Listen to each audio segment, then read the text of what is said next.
Bueno, yo nací, sí, en febrero de 1927. Tal vez el año 27 hay que recordarlo porque justamente ese año fueron asesinados Sacco y Vanzetti.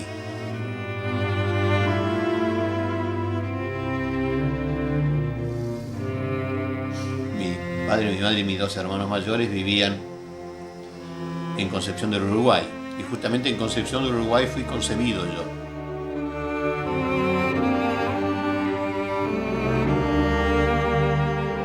Era una familia muy viajera. Mi hermano mayor nació en Río Gallegos en el año 22. Mi segundo hermano, Franz, hubiera nacido en Neuquén, porque ahí residía mi familia, pero mi madre fue a tenerlo a Santa Fe, donde vivía la familia de ella. Y Santa Fe era el lugar de las vacaciones. Ahí iba siempre yo, después ya cuando chico y cuando adolescente, iba a pasar las vacaciones de verano. Casi siempre al campo de mi tía Gisela, pero ella era muy coqueta y se hacía llamar Griselda. El campo santafesino fue los lugares del veraneo en las colonias, ¿no? Lo que se llamaban las colonias, Humboldt, Grütli, Colonia Lehmann, es decir, todos esos lugares muy cercanos a Esperanza, que estaba poblado en sus orígenes por alemanes, por suizos alemanes y por austríacos del Tirol, y justamente de ahí viene el nombre familiar, es decir, la familia del Tirol austríaco, de la ciudad de Schwaz, en el Tirol del Norte. Yo me lo pasaba leyendo a partir ya, cuando aprendí a leer a los 5 o 6 años, y me leía todas las novelas del Leoplan. El Leoplan era una revista que traía novelas completas cada 15 días. Entonces Alejandro Dumas y Julio Verne y Salgari y todos ellos, que a uno lo hacían soñar con las aventuras y sentirse D'Artagnan. Cuando tenía yo 7 años fuimos al barrio de Belgrano en Buenos Aires y ya allí nos quedamos, la familia se quedó. El barrio de Belgrano en esa parte vivía un 70% de alemanes. Bueno, y justamente año 34, entonces un 80% de la colonia alemana seguía los dictados de la embajada alemana. Y estaba Hitler, era el nazismo.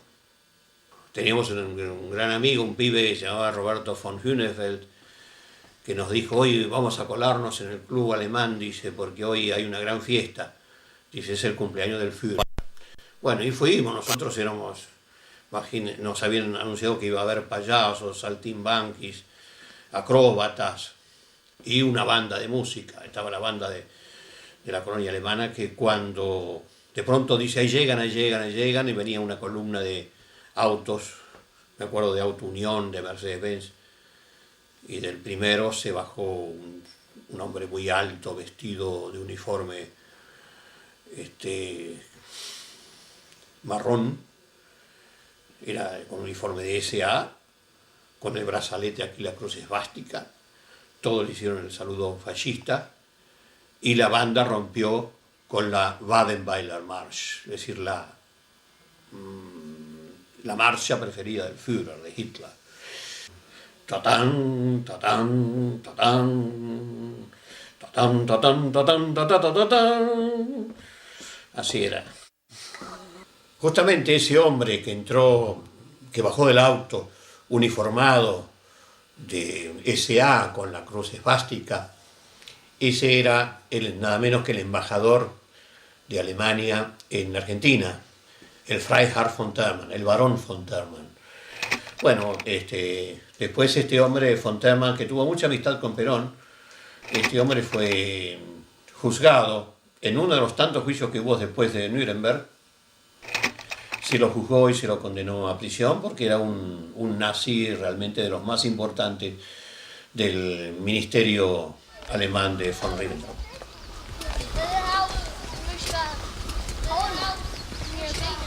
Bueno, en casa era así, que mi padre era agnóstico, no creía en ninguna religión, y mi madre era muy, muy católica. Y entonces yo era uno de los 3 hijos, de los 3 hijos varones, y me tocó ir a la Iglesia Católica. Y allí aprendí doctrina en la Iglesia Redonda de Belgrano, que era una iglesia realmente muy fascista. Estaba ahí el padre Filipo, que era muy franquista y después pasó a ser, fue electo diputado de Perón en el año 46. Me tocaron dos señoritas, como se decía en aquel tiempo, dos ancianas, una de 81 y otra de 79 años, pero eran solteras, entonces se les decía señoritas, con todo el respeto. Una vez conversando con mi gran amigo, el obispo de Neuquén, de Nevares, él me preguntó, dice, ¿por qué vos que tenés una ideología socialista, libertaria, anarquista, siempre haces citas cristianas, repetís palabras de Jesús, del Evangelio? Y entonces yo le respondí, eso se lo debo a la señorita de Nevares, que me enseñaron la doctrina católica y que eran realmente, con ellas aprendí la doctrina social de la Iglesia.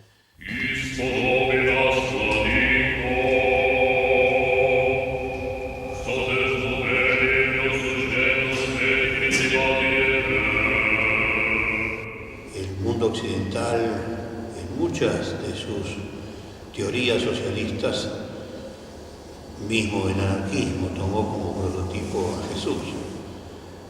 Yo creo que no podría hacerse el socialismo sin tomar en cuenta muchas de las enseñanzas de este hombre. Y así como tengo el respeto también por obispos que salieron a defender al pueblo, que salieron a defender la justicia, la solidaridad, como el obispo Angelelli, el mártir, muerto por la dictadura. Y entonces me miró y me dice, esas señoritas eran mis tías. Y el ejemplo de ellas es que me llevó a hacerme cura. Dice, vos fíjate, la misma enseñanza, uno se hizo anarquista y el otro se hizo cura y llegó a obispo.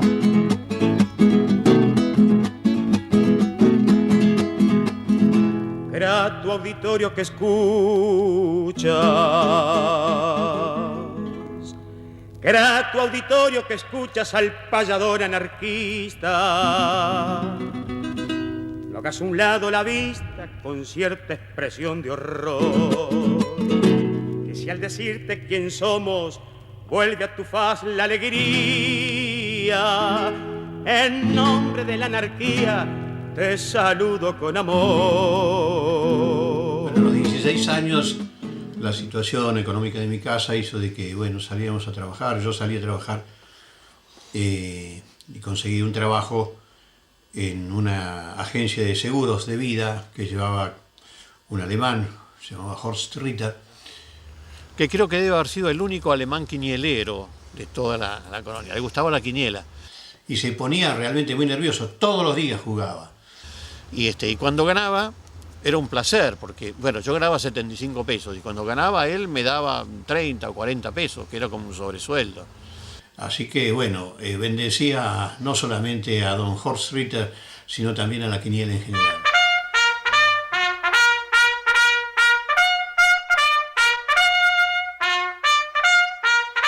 Y me dice, ¿vos sos algo de Franz Bayer? Le digo, sí, es mi hermano.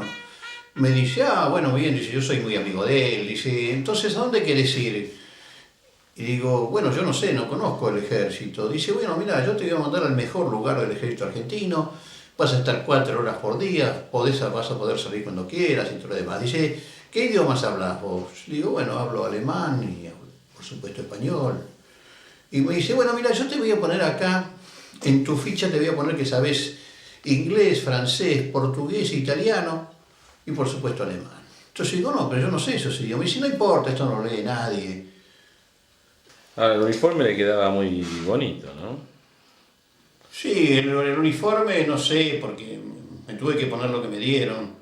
Pero claro, como era muy de corte alemán y parece ser que uno tiene un rostro o por lo menos un perfil medio germano, no sé, así dicen, me quedaba bien ese casco que era el casco alemán, ¿no? Del año 38, el casco nazi.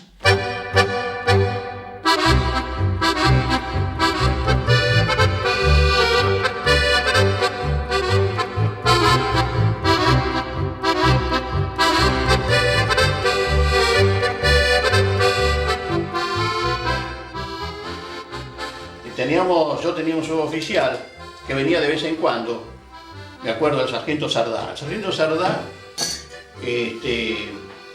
habíamos conversado y entonces se dio cuenta que a mí me gustaba el teatro y él era actor aficionado en un teatro popular de Liniers. Y bueno, y me acuerdo que una vez vino y dijo, tenemos que ensayar, Osvaldo, tenemos que ensayar, dice, El Rosal de las Ruinas de Belisario Roldán. Un dramón espantoso. Y entonces él hacía del amante desesperado y a mí me hizo hacer de la mujer. Entonces era una escena de mucho dramatismo y entonces él la rechaza diciendo, no, tú eres una traidora. Y entonces yo caía de rodillas y le abrazaba las piernas y le decía, no te vayas Alejandro, no te vayas. Bueno, eso lo hacíamos en una oficina aparte y de pronto se abre la puerta, cuando yo le estoy diciendo no te vayas, se abre la puerta y entra el teniente coronel Luis Núñez de Castro. Nunca me voy a olvidar. Al grito de putos, en este cuartel hay solamente putos, me pegó una patada, que todavía me acuerdo, en el trasero.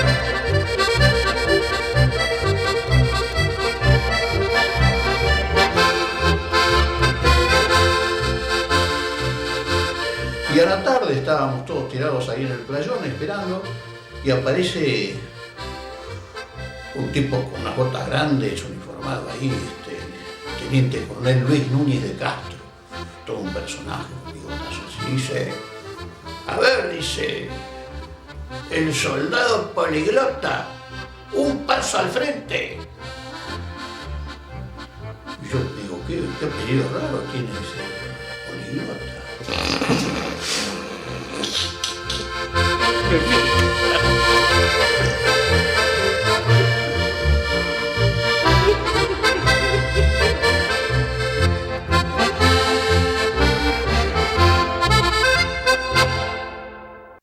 Bien, y mientras tanto la cuestión política era muy discutida. En el año 43 se termina la década infame con el golpe militar de Ramírez, que iba a traer a una persona que va a variar toda la historia argentina, que es Perón. Claro, mi padre era socialdemócrata y nos cayó muy mal ver estos señores capitanes que pasaban marcando el paso y todas estas cosas.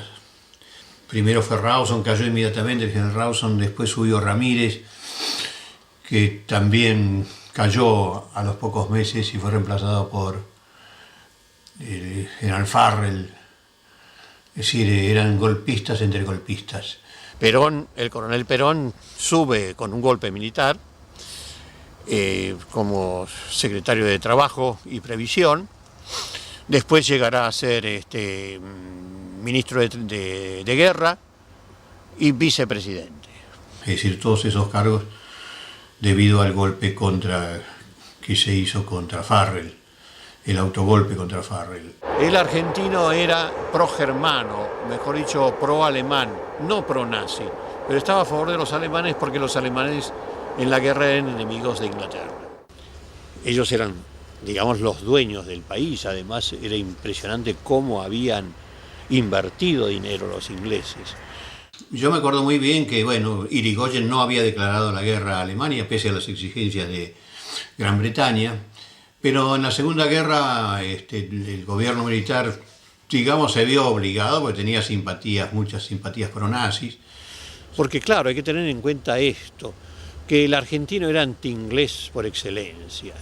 Si odiaba a un país era a Inglaterra, porque, bueno, dependíamos de Inglaterra en lo económico, ¿no? Se vio obligado a declarar la guerra por lo siguiente, es decir, estaba Farrell y vicepresidente Perón, porque si no, por Yalta, terminaba la guerra allá y por Yalta toda la denominada propiedad enemiga iba a pasar a los aliados, iba a pasar a la Unión Soviética, Estados Unidos, Inglaterra, etc. En cambio la Argentina se apresuró a declarar la guerra a Alemania, fue el último país que le declaró la guerra a Alemania, para quedarse con la denominada propiedad enemiga, que era realmente muy numerosa, ¿no? Por ejemplo, el club alemán pasó a ser un colegio secundario, colegio industrial, y ahí donde dije yo, a 2 cuadras estaba la Juventud Hitlerista, pasó al Estado, que después vendió el terreno. pero en general todos los clubes alemanes, las empresas alemanas pasaron a ser a poder del gobierno argentino. Concurrí a la Casa de Gobierno, ahí me entregaron la banda y el bastón, como es de costumbre, y ya fui directamente al despacho. El que hizo la entrega del gobierno fue personalmente el general Farrell, que era amigo en el fondo del general, en fin. Y realmente después, pasaron muchos años, recién en el año 52, cuando vino el embajador Terdenge de la República Federal de Alemania, recién empezó de nuevo a Alemania a reconstruir su industria, sus escuelas y sus clubes. Bueno, la pasión por leer vino a través de mi padre, que desde muy pequeño siempre me regaló libros, y nos compraba también la revista Leoplan, que traía novelas completas. Lo mismo hizo mi hermano mayor, Rodolfo, de quien tengo el mejor de los recuerdos, muerto a los 35 años por salvar a un compañero en un incendio, que también me hacía una selección. Él leía primero, él leía muy rápidamente, me hacía una selección, me decía, lee esto, lee lo otro. En cambio, mi hermano Franz no, jamás leía nada. Pero le debo agradecer que él fue el que hizo todo lo posible, era oficial de la Marina, para que yo tuviera, pasada la adolescencia, en los primeros años ya de la juventud, tuviera un cargo en la Marina, la Marina Mercante, de marinero timonel. Im Märzen der Bauer die Rösslein einspannt, pfleget und pflanzet all Bäume und Land. Ackert, äcket, flügelt und sieht und trägt seine Hände. Bueno, uno de mis oficios más queridos fue ser aprendiz timonel de los buques fluviales, los buques de carga fluviales, pequeños buques que iban por el Río de la Plata, Río Paraná, después Río Paraguay, iba hasta el norte de Asunción. Bueno, y les voy a, dado que, como dicen, una regla de Hollywood señala de que todo film tiene que tener alguna escena de sexo, les voy a contar, aunque nada de sexo consumado. Nosotros llevábamos los lanchones arrastrando, cargados, río arriba, de manera que demoraba mucho tiempo. Y entonces esas noches realmente subtropicales, con unas lunas impresionantes, la tripulación paraguaya y correntina sacaba a relucir lo que llamaban las acordeonas y las arpas, y tocaban esa hermosísima música de los chamamé, de todas esas cosas que tienen ellos.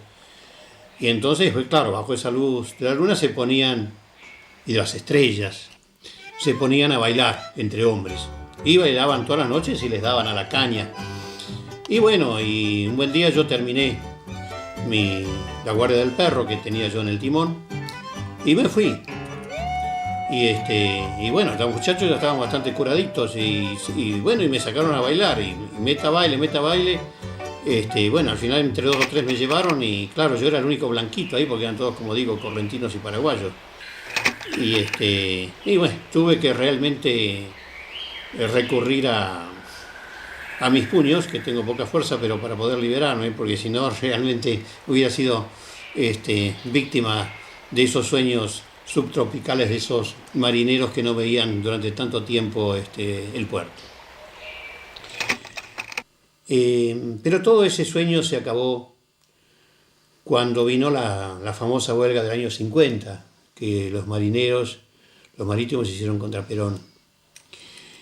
Y realmente se había hecho una asamblea general y se había votado el paro, pero resulta que cuando nosotros salimos del puerto de Buenos Aires, la tripulación era toda peronista y se negó a hacer el paro. Y el único que hizo el paro fui yo, porque dije, si la asamblea lo ha aprobado por mayoría, tengo que cumplir. El capitán trató de disuadirme, dijo que esas cosas eran una pavada, que no se hacían a bordo. Y bueno, me negué a eso y entonces él avisó a la prefectura de Rosario, y en la prefectura de Rosario, por el radio, ¿no? En la prefectura de Rosario me estaba esperando un jeep con 3 hombres de la prefectura. Eran las 3 de la mañana, una oscuridad absoluta, y entonces me desembarcaron. El capitán entregó la libreta de embarco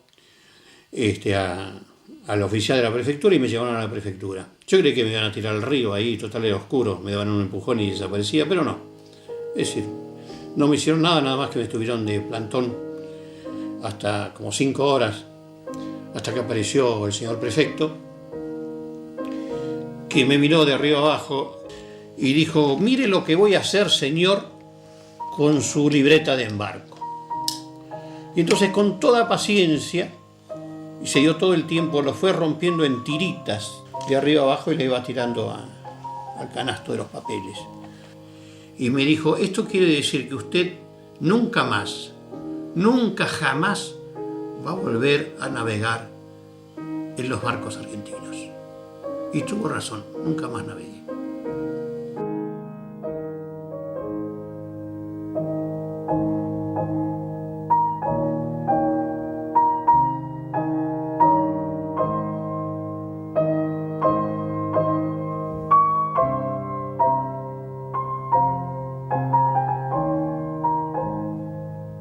Esto, bueno, me hizo emprender de nuevo los estudios. Yo quise estudiar primero medicina, quería estudiar 1 año de medicina para conocer el cuerpo y después estudiar filosofía para conocer el alma.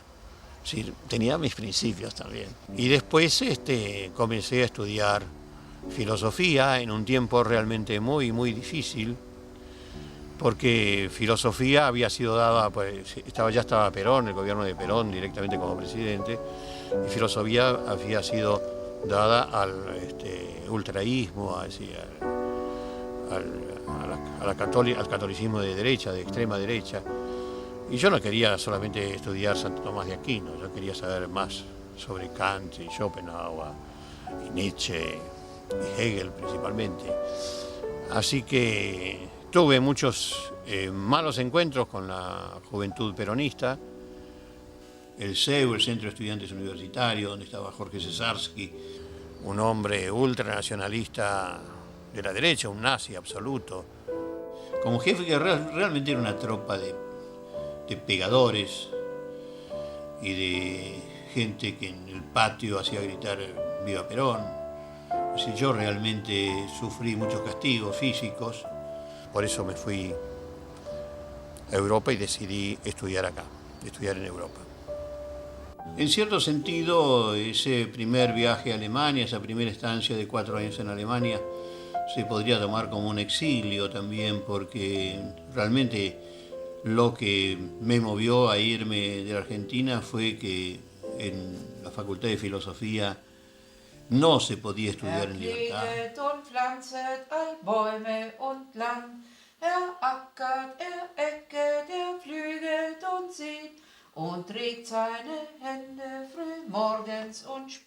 Yo llego en el enero del 52 a Alemania, hacía 6 años que había terminado la guerra, pero realmente todavía las ciudades se estaban recién reconstruyendo. Por ejemplo, donde fui en primer lugar a Hamburgo, media ciudad estaba en el suelo.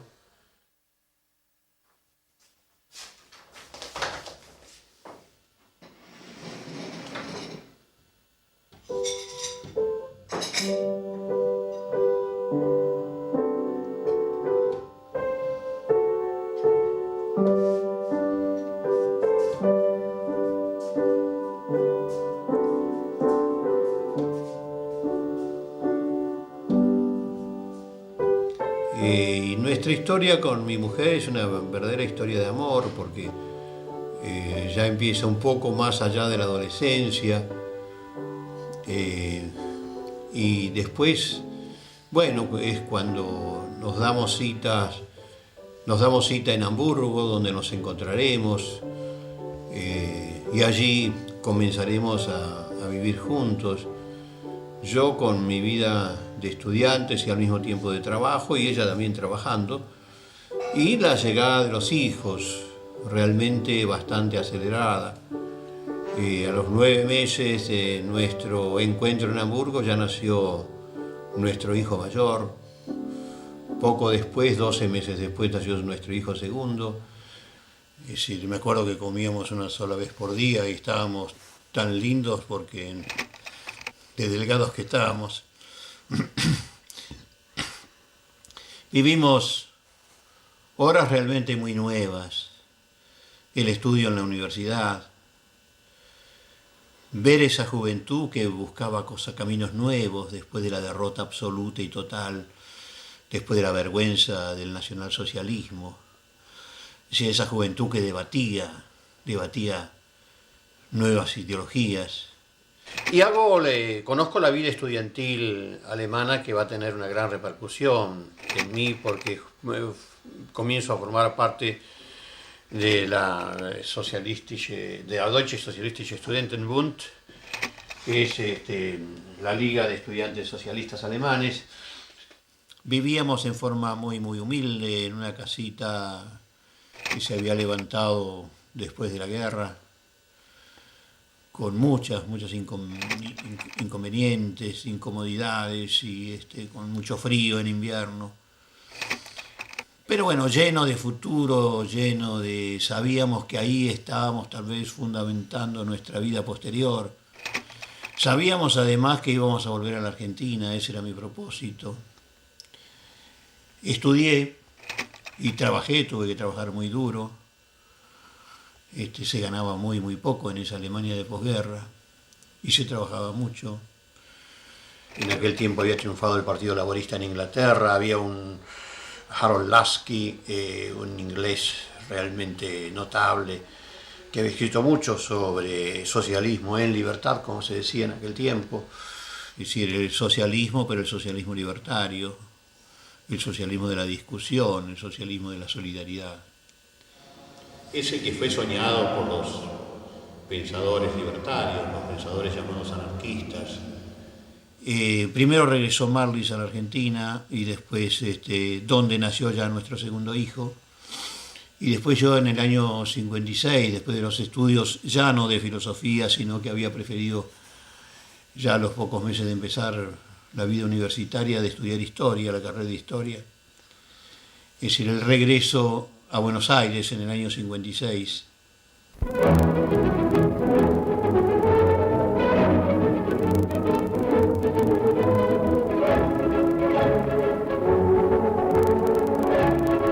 Y la radio del Estado anuncia la renuncia del presidente. La noticia invade las calles de la ciudad. En incontenible alud, la emoción ciudadana sale a la calle, alargando bajo la lluvia la alegría del flamear de los pañuelos.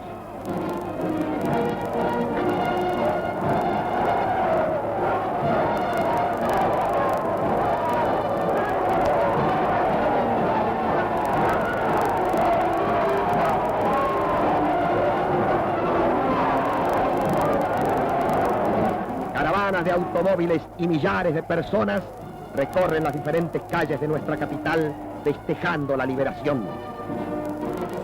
Bueno, la vuelta en el 56 fue el deseo de volver a la Argentina. Si bien había un gobierno militar que yo odiaba, y con el general Aramburu y con el almirante Rojas, sin embargo, debemos reconocer que había más libertades públicas, había más libertad en la cultura. Ejercían un poder que no les correspondía, pero con mucha viveza hacían aparecer como este gobierno no era el peronista, ese que se podían publicar cosas, etcétera, etcétera. Por supuesto, a los peronistas no, pero a los demás sí. Sería imposible describir con palabras lo que vemos con nuestros ojos. Ha caído un manto de nieve de pañuelos blancos sobre ese pedazo de historia que es la Plaza de Mayo. Sobre la nieve campea la altanera majestuosidad de la pirámide. Indescriptible es el entusiasmo cuando el general Lonardi llega a la Casa Rosada. Y volví y empecé a trabajar en el periodismo.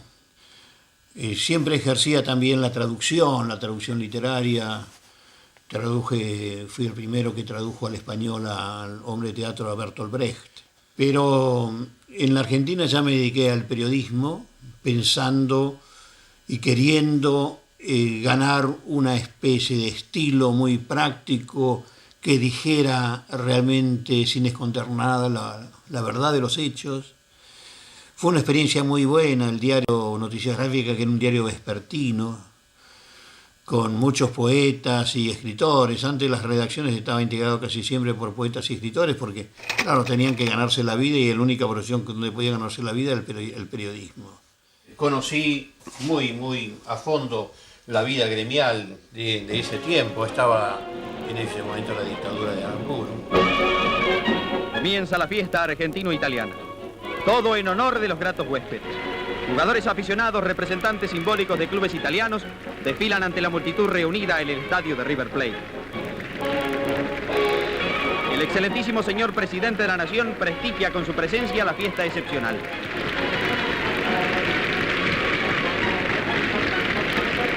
El general Aramburu confraterniza con los hombres que simbolizan un ideal de democracia sostenido a través de todas las fronteras, para bien de la humanidad. Me tocó estar en el Congreso de la CGT, de reorganización, ahí cuando surge primero Bandor. Entonces tuve mucho conocimiento de los líderes peronistas, de ese sindicalismo peronista, más bien de derecha. Y después quise conocer, dije, no me quiero quedar en la capital, quiero conocer el interior del país y principalmente la Patagonia, tierra tan nombrada por mis padres. Y fue así que acepté dirigir un diario en Esquel.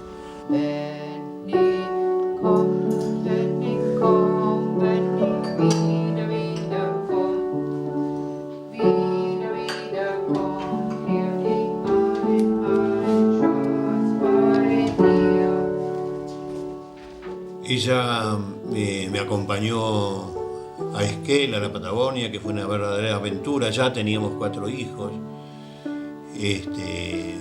y resistió muy bien, me acompañó cuando yo fui expulsado. Y ahí ejercí el periodismo durante un año.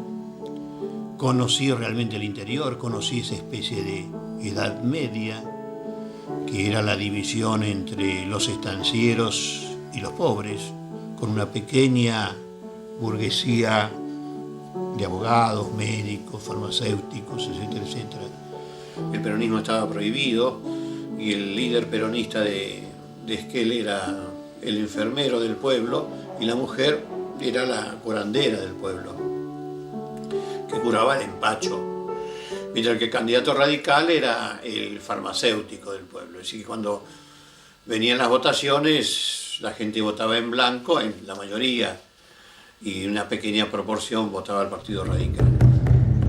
Bueno, en Esquel me tocó un episodio, ser protagonista de un episodio muy irónico.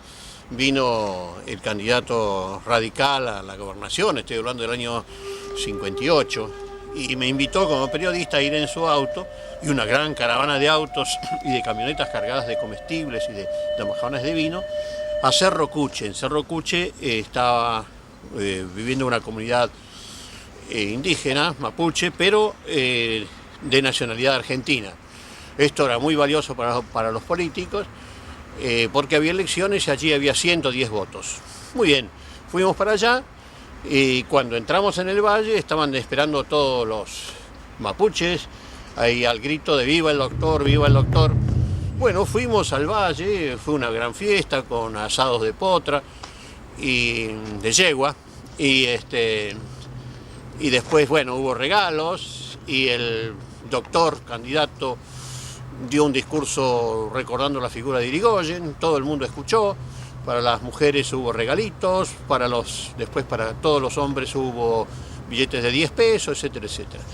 Y volvimos. Y cuando estábamos ya saliendo del valle, el secretario privado del gobernador dice, ahí vienen, dice, van a venir a saludarlo de nuevo. Y venían a todo galope los mapuches. Y cuando estuvieron muy cerquita del candidato radical del auto, empezaron a gritar, ¡viva Perón, carajo! ¡Viva Perón, viva Perón!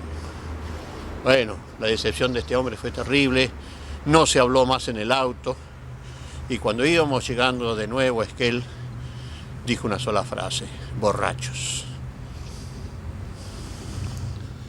Cuando comienzo a defender a los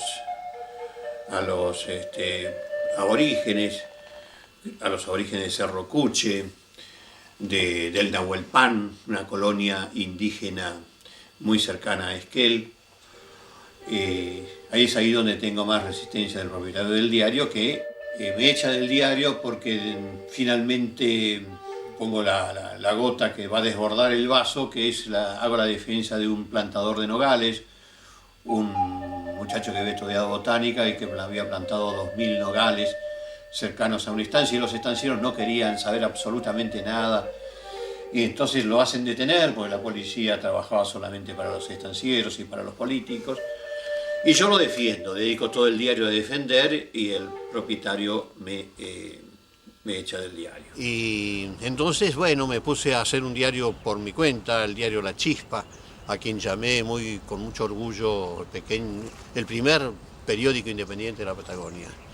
Hasta que vino la gendarmería y me señaló que tenía que abandonar Esquel, porque Esquel era una zona de seguridad, era una zona fronteriza. Yo le dije, ¿qué tiene que ver eso? Y me dicen, no, en zonas fronterizas no se pueden escribir las notas que usted escribe.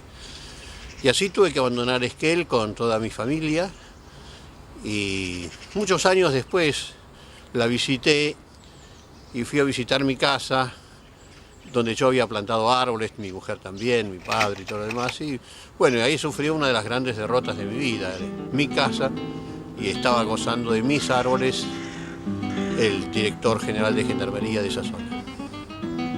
Soy un nuevo pasador del territorio argentino y voy buscando el camino de nueva felicidad. Solamente la verdad es el arpa que yo entono y con mi canto pregono el sol de la libertad. Yo había dejado la barba en la Patagonia, y en ese tiempo en Buenos Aires no se usaban barba por los guerrilleros de Sierra Maestra, por los cubanos que sí usaban barba. Entonces nadie usaba barba en Buenos Aires.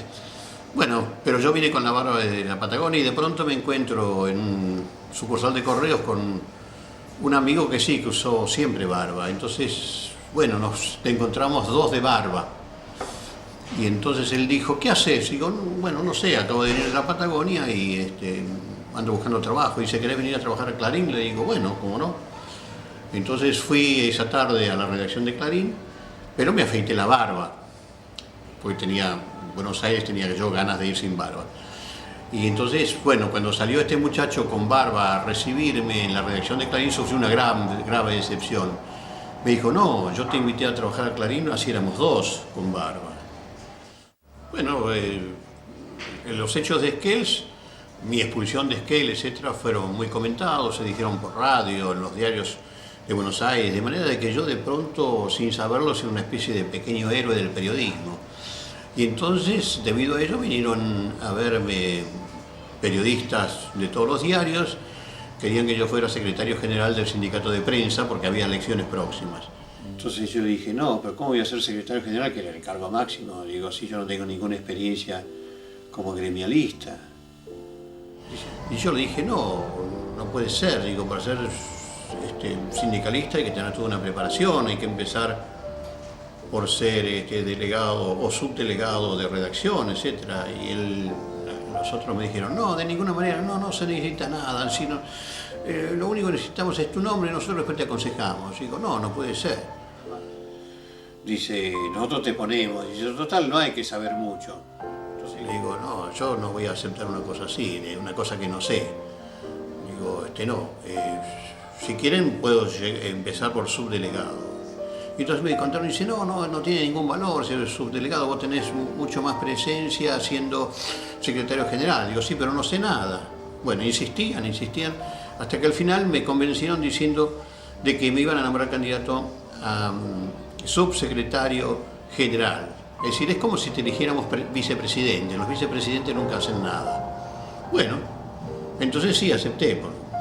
Es decir, ganamos las elecciones, yo era de pronto secretario general adjunto del sindicato de prensa, y entonces hay elecciones para la federación, es decir, para el ámbito nacional, y el que era secretario general del sindicato, que se llamaba Benito Mateu, es elegido secretario general de la federación, de todo el país. Y yo paso a ser secretario general. Es decir, me habían metido en la mula. De pronto yo era secretario general del sindicato y tenía que tener toda la responsabilidad. El muro lo vi porque en el año que ocurrió, en el año 61, fui invitado como periodista desde la Argentina. Por otro motivo nos invitaron a un núcleo de periodistas latinoamericanos, se nos dijo que se nos iba a mostrar otras cosas, otras creaciones de la República Democrática de Alemania. Bueno, esa noche dormimos en el hotel y muy de madrugada empezamos a escuchar un ruido infernal de camiones. Todos los camiones parecían del mundo, se dirigían a ciertos puntos de la ciudad y había empezado a construirse el muro. Un muro que no entendíamos por qué, porque claro, uno se imaginaba cómo van a dividir la ciudad en la mitad por un muro.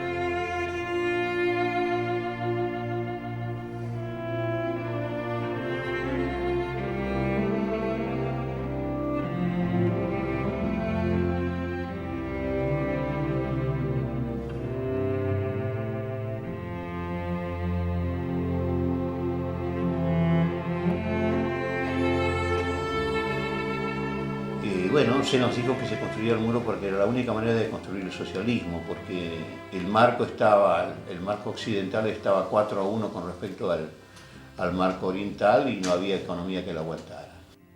Cuando se destruye el muro, cuando la población de ambos lados destruyen el muro, en el año 89, estaba yo también acá en Berlín. Bueno, y fui testigo esos días, fui testigo de las cosas que ocurrieron, de la alegría de la gente, del encuentro de las dos poblaciones, etcétera, etcétera. Los dos hechos me causaron una gran tristeza.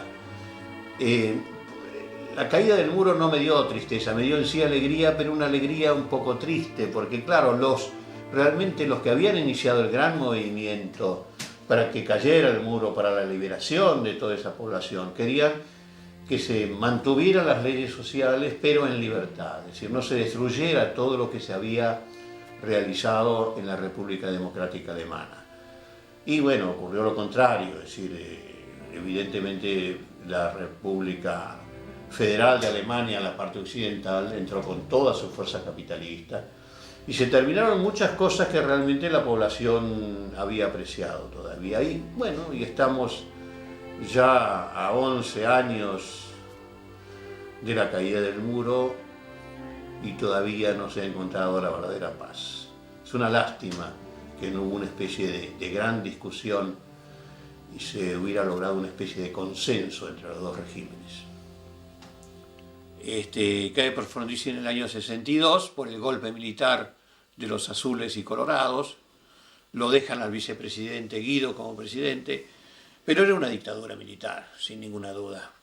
Y es ahí donde yo caeré preso. Yo caigo preso en abril del año 63.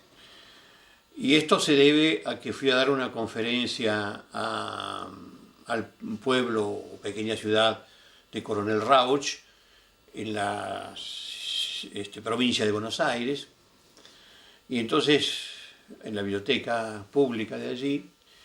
Y entonces, bueno, se me ocurrió hablar sobre el coronel Rauch, un oficial europeo que es contratado por dinero para venir a diezmar, a terminar con los ranqueles de la provincia de Buenos Aires.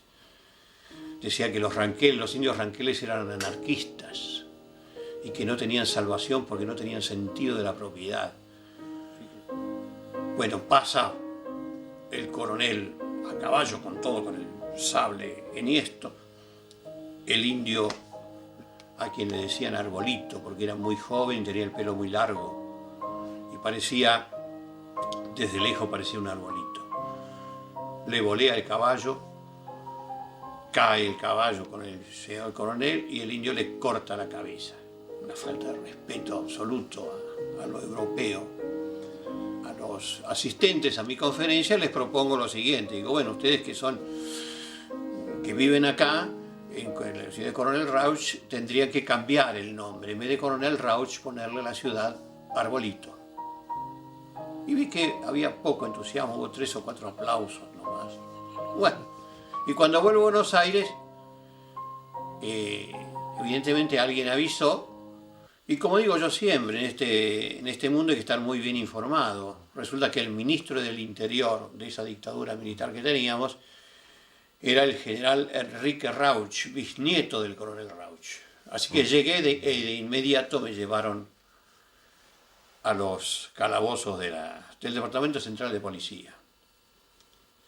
Hasta que al segundo día viene un oficial de policía y grita mi nombre, y yo le digo presente, y me dice, usted va destinado a la cárcel de mujeres.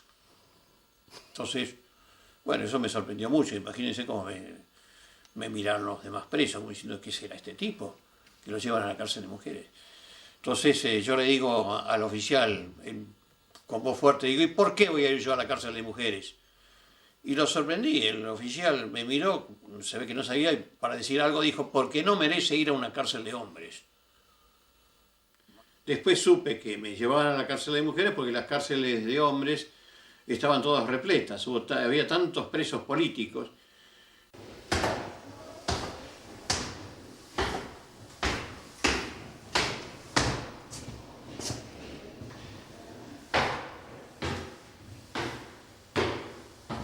Pero yo me di cuenta de que no tenía la vocación. Si bien fue un gran aprendizaje el sindicato, las luchas, el tener que hablar en las asambleas, el tener que dirigir asambleas, realmente fue una época de mucho aprendizaje. Pero no era mi vocación, como mi vocación tampoco es ser político de partido, y eso tenía mucho que ver con la política. Comenzaré entonces mi tarea ya dedicada al periodismo y al mismo tiempo a la investigación histórica. Bueno, yo a veces digo de que hay que tener mucha suerte en la vida, como lo tuve yo con mi primer libro, El Severino di Giovanni. Resulta que el éxito del Severino di Giovanni, la gran venta que tuvo, se debió a un error de Cortázar, porque fue Osvaldo Soriano a hacer un reportaje a Chile cuando él fue a visitarlo a Allende. Y bueno, en el avión que venían de vuelta le hace un reportaje y de pronto Soriano le pregunta cuáles eran los autores que más le habían gustado en el último tiempo. Bueno, resulta que cuando yo leo el diario a la mañana siguiente, estoy leyendo, estoy en el desayuno leyendo y de pronto veo que Cortázar ha dicho que los dos autores jóvenes que más le gustan son Paco Urondo y Osvaldo Bayer. Yo me pegué hasta un susto bárbaro y hasta me lo creí. Ahora, una vez que salió el artículo, al día siguiente me llamó Cortázar y bueno, fuimos a almorzar y me pidió perdón diciendo de que no había dicho la verdad, que él no me había leído a mí, pero que de pronto esa pregunta de Soriano lo dejó un poco realmente irresoluto, no sabía qué decir, entonces se acordó que Paco Urondo lo había visitado en París, entonces dijo Paco Urondo. Y Paco Urondo tenía el libro de Osvaldo Bayer, El Severino di Giovanni. Entonces, bueno, se le ocurrió eso y dijo, y Osvaldo Bayer, pero él no me había leído. Y eso de Cortázar lo transformó en un bestseller, fue un libro muy, muy vendido. Como digo, por poco tiempo, porque después fue prohibido por el gobierno peronista. Pero ese libro fue tomado por la guerrilla argentina de ese tiempo, por el ERP, por Montoneros, como un libro de cabecera, como diciendo así hay que hacer. Y a mí me causó muchísimo dolor, porque yo no quería eso, yo quería todo lo contrario. Es decir, cómo la violencia pierde también, hace perder a los mejores. Entonces, que se leyera así, por supuesto, pero para aprender y no tomar como ejemplo. Para aprender de los errores de Severino di Giovanni. Yo había leído algunas cosas sobre él, y me pareció una figura. Siempre me gustaron además los bandidos, por ejemplo el Schinderhannes de Alemania, un célebre bandido, una especie de Robin Hood. Y a Severino Di Giovanni yo también lo veía así, de esa manera. Pero bueno, creí que me iba a encontrar con un delincuente, un hombre que tomaba un poco la vida no en serio.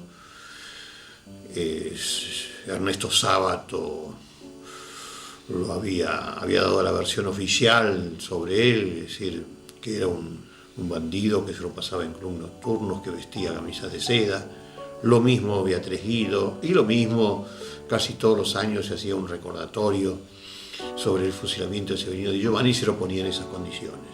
Bueno, yo empecé a investigar y Severino es el luchador antifascista que emplea la violencia, y en uno de los atentados mueren inocentes, y él, en vez de sacar conclusiones de eso, digamos, se emperra con la violencia y dice: no hay inocentes, no hay inocentes. Les va entrando en la vorágine de la violencia, y por supuesto, ante su violencia, más violencia represora, hasta que llega justamente a ser capturado a la salida de una imprenta, y no de un club nocturno como sostenía Ernesto Sábato. Y me encontré con realmente una personalidad increíble, no solamente por su poesía, sus escritos, su afán de difundir el ideal anarquista, de su lucha, de sus periódicos, de su lucha antifascista, pero también me encontré con las cartas de amor más hermosas que leí en mi vida, que son las cartas que les escribía Severino Di Giovanni a su joven amante, que tenía apenas 15 años de edad, Josefina Scarfó. Le dice: me has dado una flor roja como tu corazón, que yo la retribuyo con un ramo de verde esperanza y con 2 flores puras y blancas como tu vida.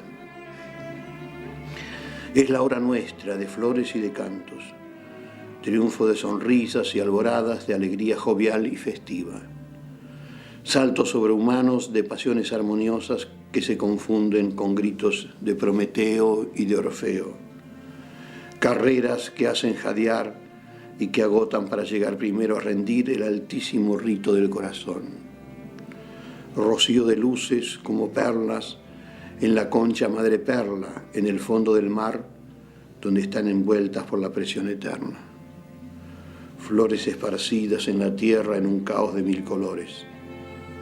Es la hora nuestra, de flores y de cantos, de sonrisas triunfales, de saltos sobrehumanos, de jadeantes carreras, de rocíos de luces.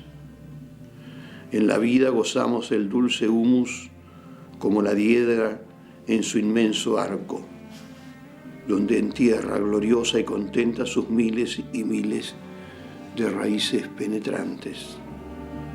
La hiedra en el arco, la madreselva del perfume embriagante y persistente que enmaraña y vence toda la vegetación que la circunda. Así es nuestro amor, oh muchacha divina, hija predilecta del amor, ninfa del reino de Venus y de Minerva.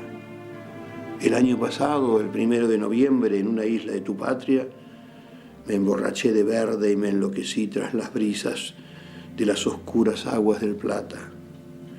Era un domingo húmedo y caluroso. En barca, entre música, canto y sonrisas, perdido entre los brazos libres de la naturaleza. Gocé todas las alegrías. Te pensé cada momento. Te tuve presente en cada nonada que llamaba la atención de mi mente y de mis ojos. En ese domingo tú estabas ausente y al regresar te relaté entusiasmado las maravillas de aquel día. En la voz tenía los acentos de un canto de amor. En el pensamiento, una fantasmagoría 1000 veces diversa de tantas cosas indescriptibles que el labio no sabía detallar.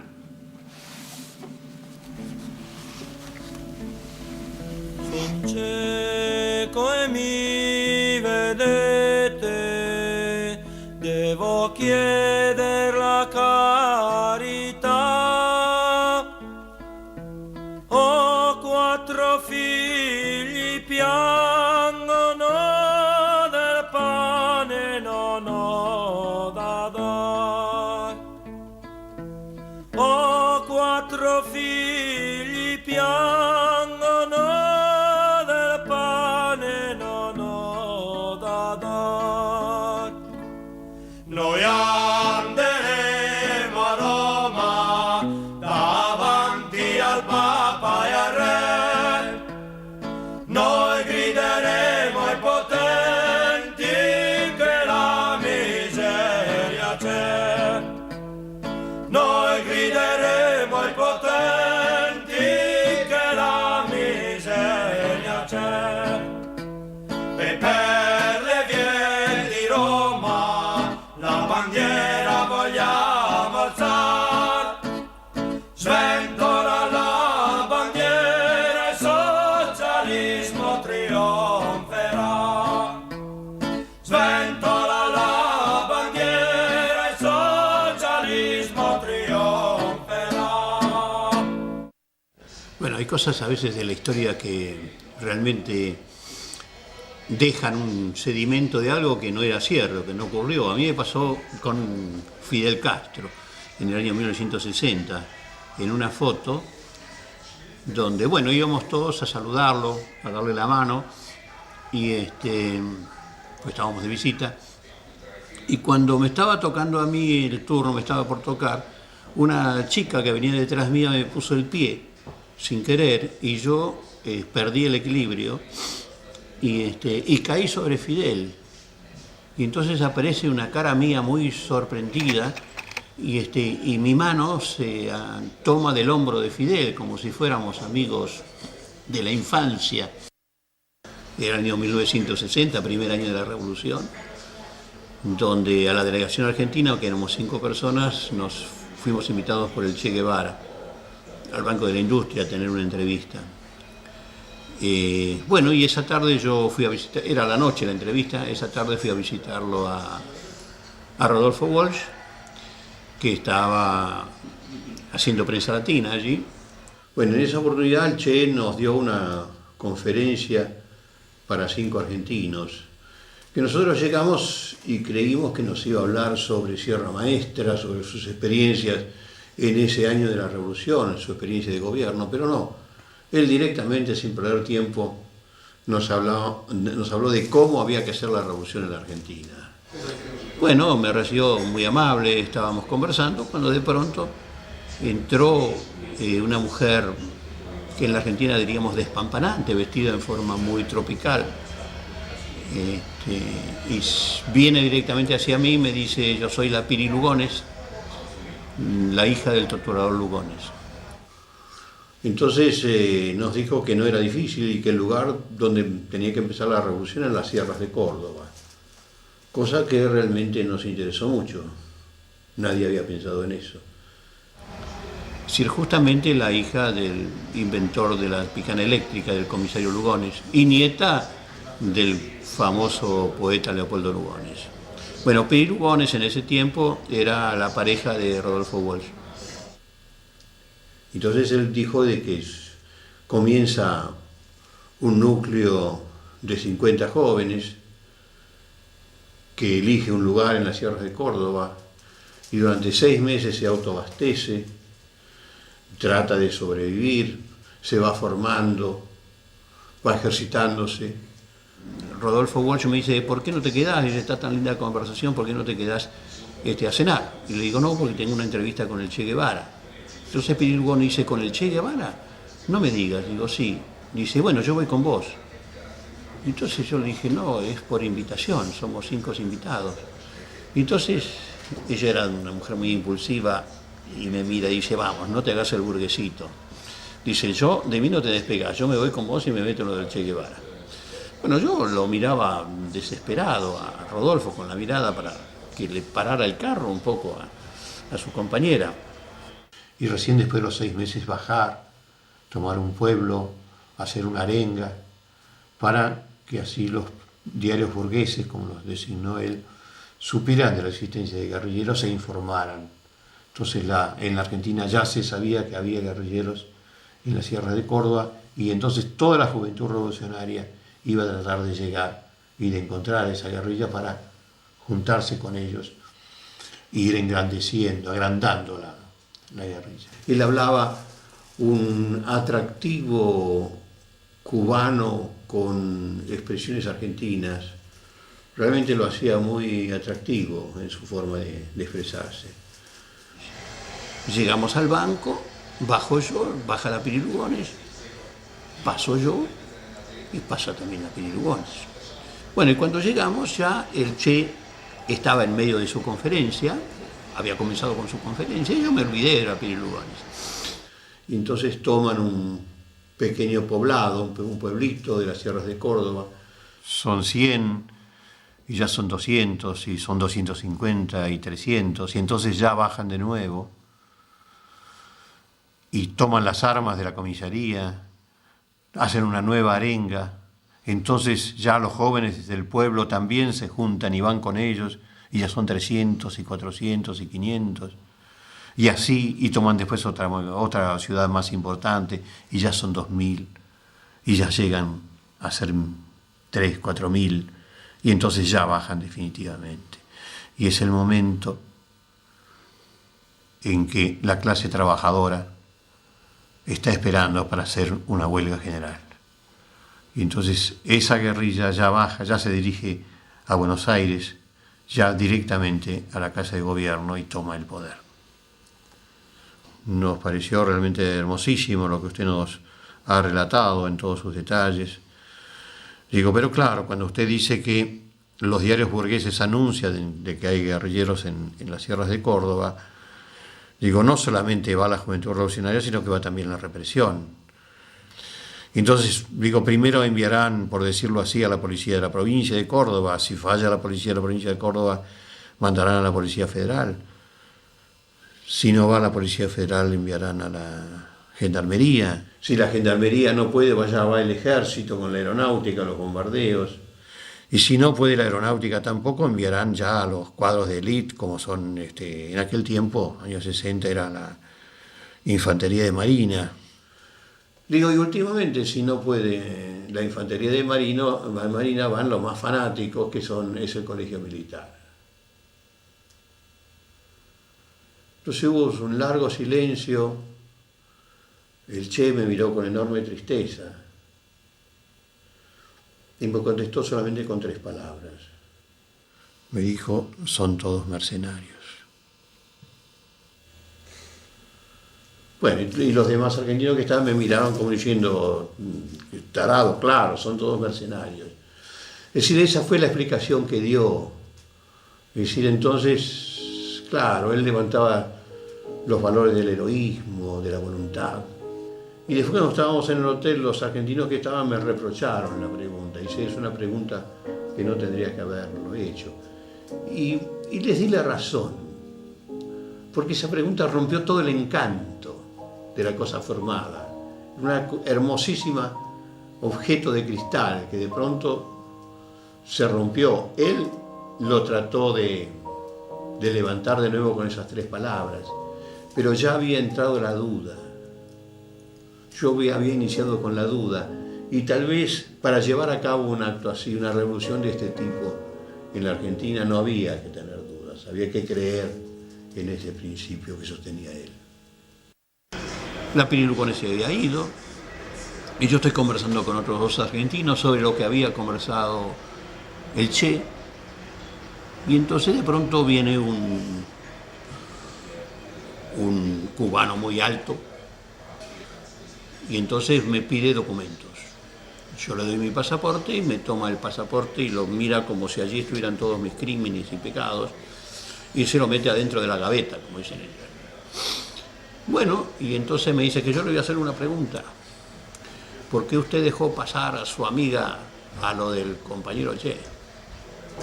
Entonces digo, no, mire, yo no la dejé pasar, la dejó pasar la guardia, yo no... Entonces me dice que le voy a hacer otra pregunta, dice, si usted dice, la deja pasar, dice, a la señora esta, y la señora esta de su cartera saca un revólver y lo mata al compañero Che, ¿usted qué me cuenta ahora? Bueno, yo pensé, si hubiera ocurrido eso, realmente yo hubiera salido en todos los diarios del mundo, en primera página, porque ¿cómo podía explicar? Casualmente justo Piri Lugón es la hija de un comisario, famoso de derecha. Realmente me di cuenta de que, bueno, hubiera podido pasar eso, pero yo le dije a este hombre del G2, del Servicio de Contraespionaje Cubano, le dije, bueno, pero no ocurrió nada de eso. Le digo, además, insisto, si pasó es porque lo dejó pasar la guardia. Y entonces me hace una pregunta, una nueva pregunta, me dice que usted no sabe lo que es la autocustodia revolucionaria. Cada uno tiene la obligación de cuidar a los compañeros revolucionarios. Y usted tendría que haber avisado a la guardia, aquí hay una señora que no está invitada.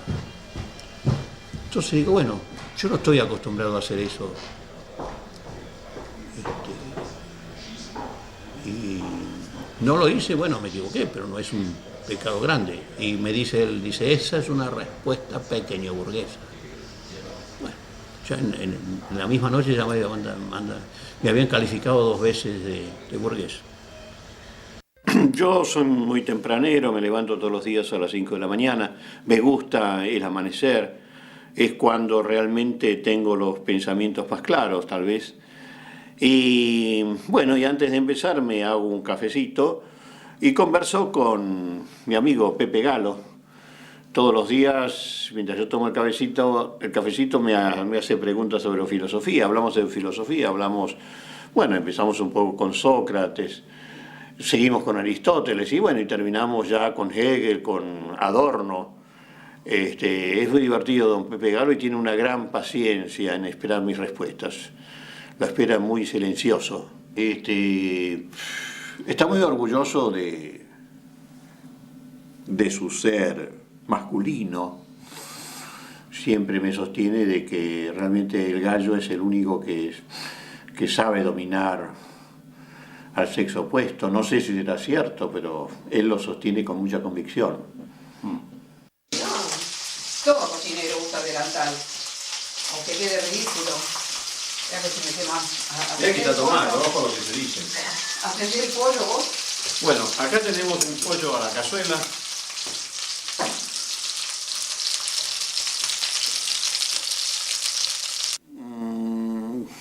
Pone los pies en la tierra y me explica de que el gallo es el ser más masculino de la tierra, es el único que ha podido dominar, en este caso, a las gallinas.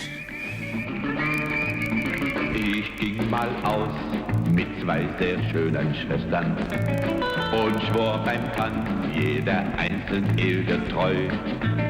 Das war ganz falsch, denn so verlor ich beide und andere Boys, sie singen für die 2. Jamás ha tenido él ninguna rebelión feminista y está muy contento. Y bueno, cuando terminamos nuestra excursión se va con un fuerte kikiriki a recorrer estos prados cercanos.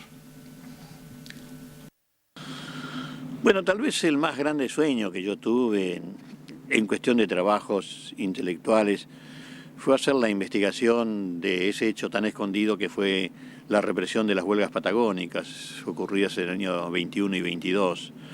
Y esto viene porque desde chico, desde muy chico, porque mis padres habían estado en Río Gallegos y justamente habían estado en tiempos de la huelga, y ahí nació justo mi hermano mayor.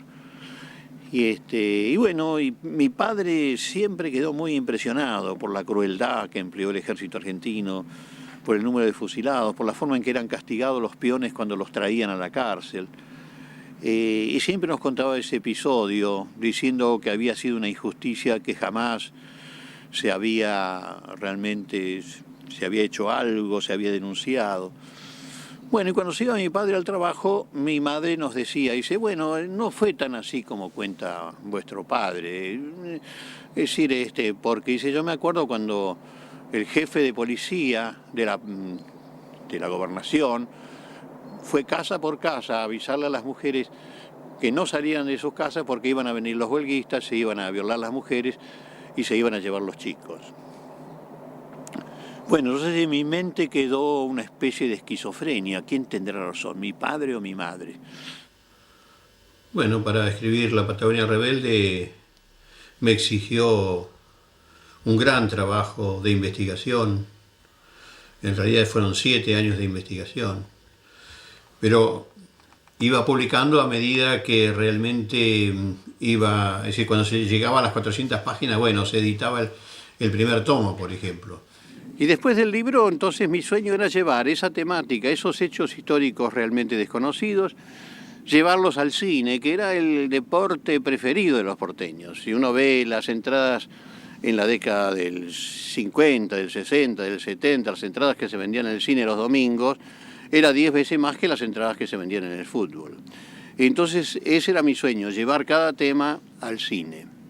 Bueno, y tuve, como decíamos, decepciones, pero tuve también, realmente mi segunda película fue La Patagonia Rebelde, donde Olivera y el productor Ayala aceptaron mi guión, aceptaron que yo fuera el asesor histórico durante toda la filmación, y por supuesto que ellos como técnicos hicieron me propusieron algunas mejoras que yo acepté también. Y estoy muy contento con ese film. Yo creo que llegamos a todos los lugares, a todos los distintos espectadores. Es un film que creo que trajo la realidad de ese hecho tan escondido, la tragedia enorme, y se hizo justicia con los fusilados. Y después, por supuesto, hice muchos filmes. Creo que he hecho unos 14 más o menos, los guiones y los libros. Y hubo muchas decepciones y hubo muchas alegrías. Las películas que hice en Alemania yo me entendí muy bien con los directores. Realmente con otros que no quiero nombrar, argentinos y no tan argentinos, tuve enormes decepciones y preferí que mi nombre no figurara. Tal vez mi más grande decepción fue la película La amiga de Janine Medapfel, que hicimos con la actriz noruega Liv Ullmann. Yo estaba en la redacción de Clarín y me llamó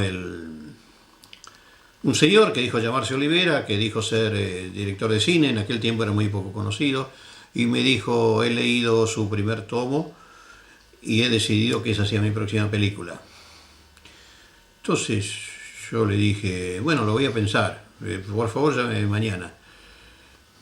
Bueno, llamó al día siguiente y como yo tenía desconfianza, así que iban a maltratar al libro, que iban a tergiversar, le dije, mire Olivera, yo acepto con la condición de que yo escriba el guión y que yo sea el asesor histórico en todas las escenas de filmación de la película.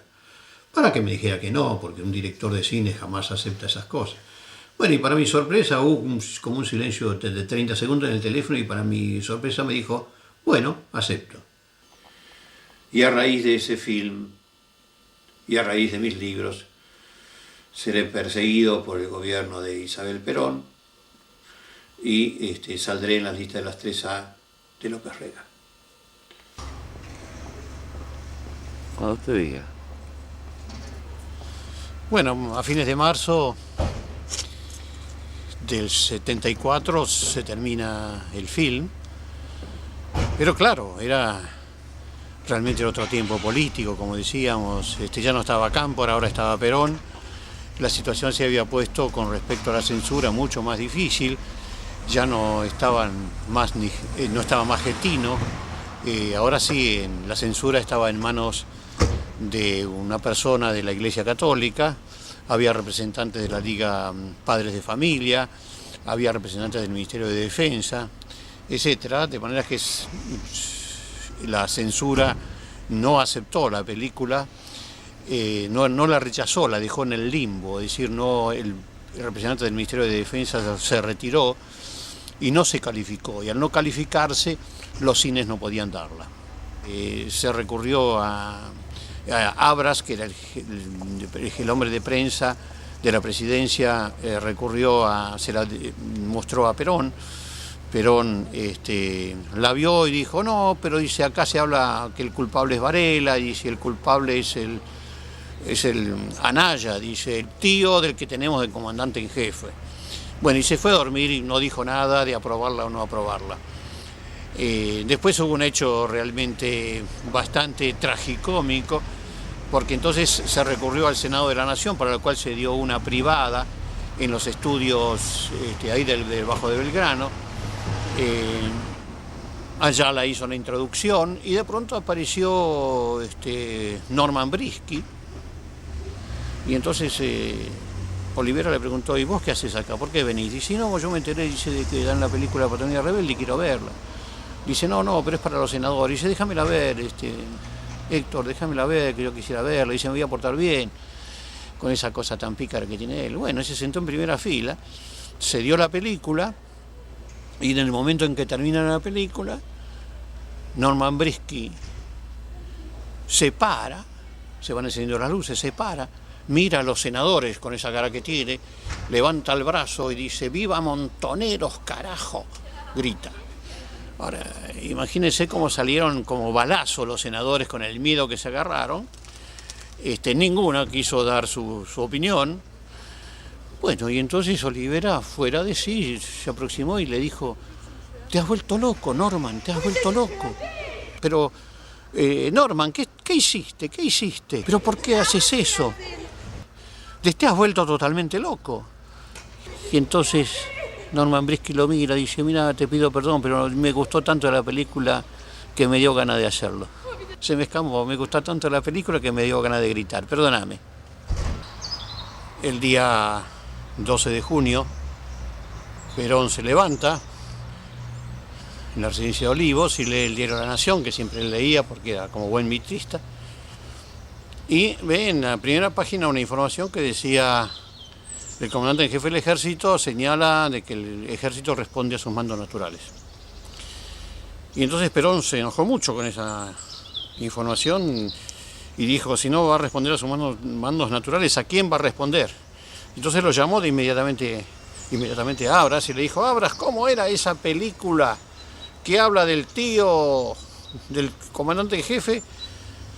Yo siempre digo que mandar es obligar, gobernar es persuadir, y al hombre siempre es mejor persuadirle que obligarle.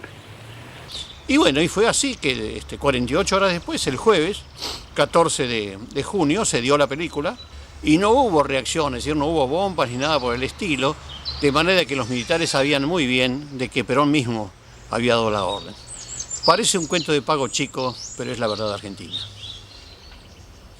Bueno, esto realmente fue muchísima suerte porque el 1 de julio, es decir, apenas 2 semanas después, muere Perón. La situación política se complica muchísimo con Isabel y con López Rega, que era el verdadero hombre del poder allí. El 12 de octubre, Miguel Petato,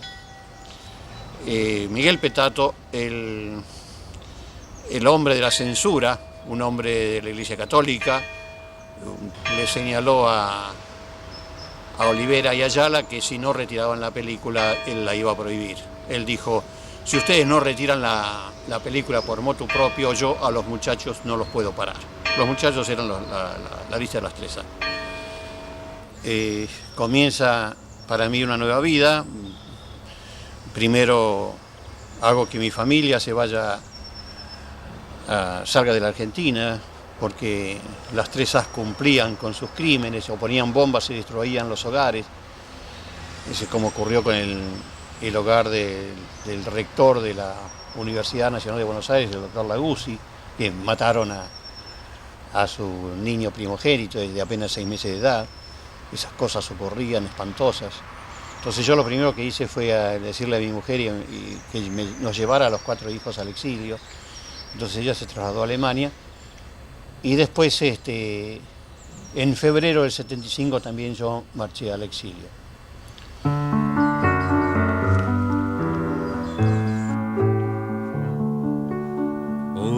Perché innalzato è l'albero s'abbassa passino i tiranni dai suoi superbi scanni, scenda la nobiltà, un dolce amor di patria s'accenda in questi lidi, formiam comuni gridi, viva la libertà, l'indegno aristocratico non osi alzar la testa, se l'alza allor la festa tragica si farà. Un dolce amor di patria s'accenda in questi lidi, formiam comuni i gridi, viva la libertà. Già reso uguale e libero, ma suddito alla legge, è il popolo che regge, sovrano e sol sarà. Un dolce amor di patria s'accenda in questi lidi, formiam comuni